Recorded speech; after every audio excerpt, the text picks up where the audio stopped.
Halo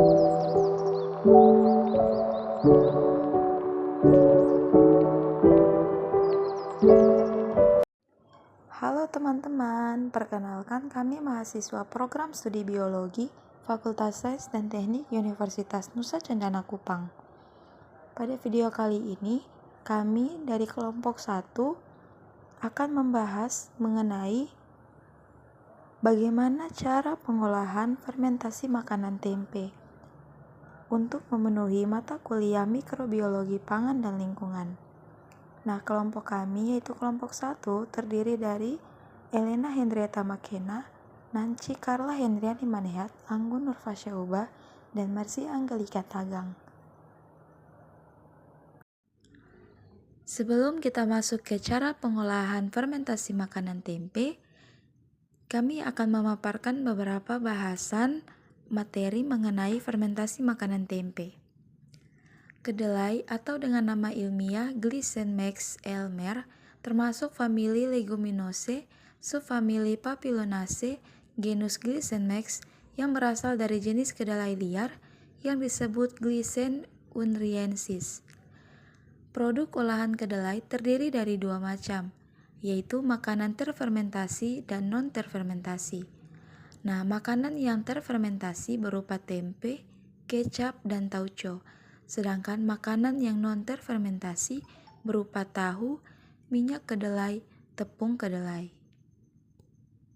Tempe merupakan produk hasil fermentasi kedelai yang sudah lama dikenal di Indonesia. Faktor penting dalam pembuatan tempe adalah inokulum atau laru yang mengandung kapang Rhizopus sp. Jenis kapang yang berperan dalam fermentasi tempe adalah Rhizopus oligosporus dan kapang lain seperti Rhizopus stolonifer dan Rhizopus arizoeus.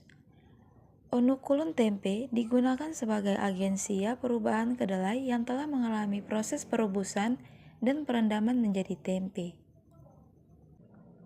Pertumbuhan jamur Rhizopus pada biji kedelai akan terlihat benang-benang halus yang disebut dengan miselium.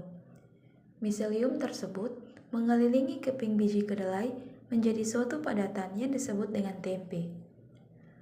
Jamur-jamur sangat memerlukan dua kondisi optimal untuk proses pertumbuhan. Kondisi optimal tersebut antara lain suhu, yaitu dari suhu 27-31 derajat Celcius, dan pH dari 4,5 sampai 7.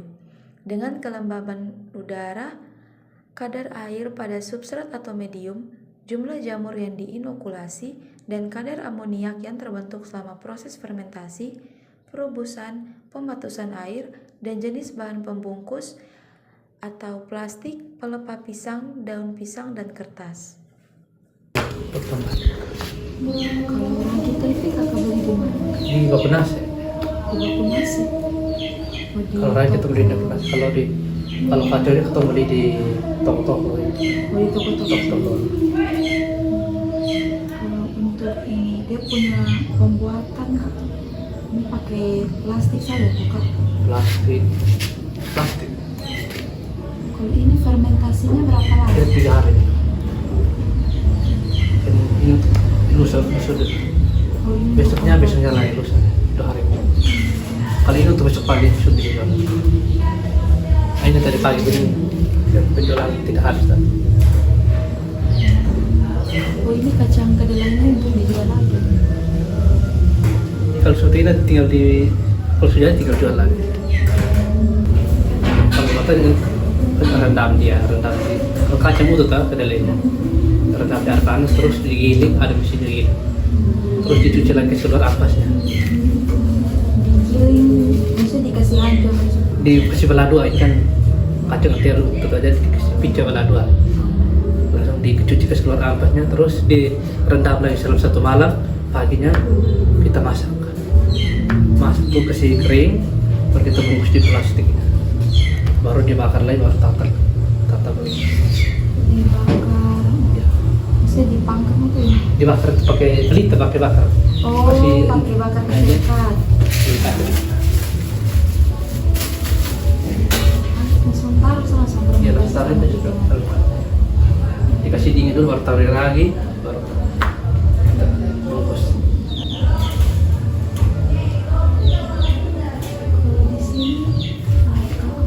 ragi yang jenis apa ya? Ragi itu tidak dipakai. Kalau kacang kedelai ini ada jenis apa? Banyak macam-macam kalau jadi. Cuman pakai harusnya diproduksi di satu rumah tuh ya kakak langsung ambilnya dari situ atau? Pokoknya kita ambil dari macam-macam toko kan. Jadi beda-beda dia punya jenis macam. Oh, tidak mempengaruhi depurasi. Tidak ada. Baik, aduh. Mungkin suatu soalnya kita mau buat tapi takut salah. Oh. Tanya-tanya. Nanti kalau plastiknya itu kalau mau buat harus kasih lubang dulu lah. Lubang Kasih plastik. lubang dulu baru Nah, kasih masuk aja. kalau udara kan nanti dia rusak. Ini kan dikasih lubang dulu katanya. Waktu ini pakai garam. Iya. Ini plastik atau pakai ukuran 9 kan? 9. Ya karena plastik kan beda-beda. Yang pun tawan 0,2. Sabar. Kalau ukuran 9. Ada yang ukuran 10 macam-macam. Kalau kita pakai ukuran 9. Oh, sama ukuran semua. Takaran ini. Oh, ini ketong. Antara kacang Ketong. kedelai dengan ragi. Oh, itu kalau tergantung dari kalau ketong buat banyak, raginya agak banyak. Kalau buat sedikit, pasti raginya kurangi lagi. Kalau Kita takaran 2 tangan saya kalau ragi banyak. kalau ragi 2 tangan, genggam 2 tangan. itu untuk berapa berapa gram kacang kedelai? Kalau untuk itu masukkan per ini atau per kilo tanya. Kayak kita masuk per 50 kilo kadang. Satu kali kan 50 kilo kan. Kalau Itu masuk 3 karung. kilo berarti setara Iya, dengan 2 setara gram dengan 2 gram. ragi. Kalau mau yang muda ya tetap kurangi lagi. Kalau mau yang agak tua tetap tambah lagi. Saya tergantung tetap. Dilihat dari Ya, dari- kacang kedelainya juga. Dan nanti ada pasar, kalau pasar rame ya kita pasti banyak lagi. Supaya kan dapat orang beli pak. Soalnya kan ada yang beli. Kalau sore kan dia belum jadi kan sudah bisa beli kan pasti baru bisa dipakai. Kalau lebih pas sore dia sudah bisa jadi. Masih muda. Oh iya, ini besok bisa dijual. Ini tadi pagi penjualan sudah habis sisa. Itu bisa untuk jual lagi dia minimal 3 hari baru bisa rusak. Oh, jadi fermentasinya 3 hari. 3 hari kemudian Kalau baru batasnya juga 3 3 hari. hari. Selanjutnya alat dan bahan. Alat dan bahan yang kami gunakan dalam fermentasi makanan tempe. Yang pertama alat. Ada kompor, panci atau periuk, baki plastik, tusuk gigi, sendok, spatula, bokor plastik, serbet, dan kamera handphone. Adapun bahan yang digunakan dalam fermentasi makanan tempe, yaitu biji kedelai 1 kg, inokulan kapang tempe 2 sendok makan, daun pisang, plastik tempe, dan air. Nah, selanjutnya kita masuk ke prosedur kerja atau cara membuat fermentasi makanan tempe. Langkah pertama, biji kedelai harus direndam terlebih dahulu kurang lebih 12 jam. Langkah yang kedua, setelah direndam, kedelai ditiriskan dan dipisahkan dengan kulit arinya. Yang ketiga, biji kedelai direbus hingga matang kurang lebih 2 jam. Setelah itu biji kedelai diangkat dan ditiriskan. Langkah yang keempat, setelah dingin, inokulum ragi tempe akan dimasukkan dan ditiriskan. Langkah yang kelima, kedelai yang sudah diberi inokulum dimasukkan ke dalam plastik tempe. Hal yang sama dilakukan untuk menggunakan daun pisang. Setelah dibungkus rapi, lubang pada bungkus plastik dan daun pisang dibuat dengan menusukkan tusuk gigi.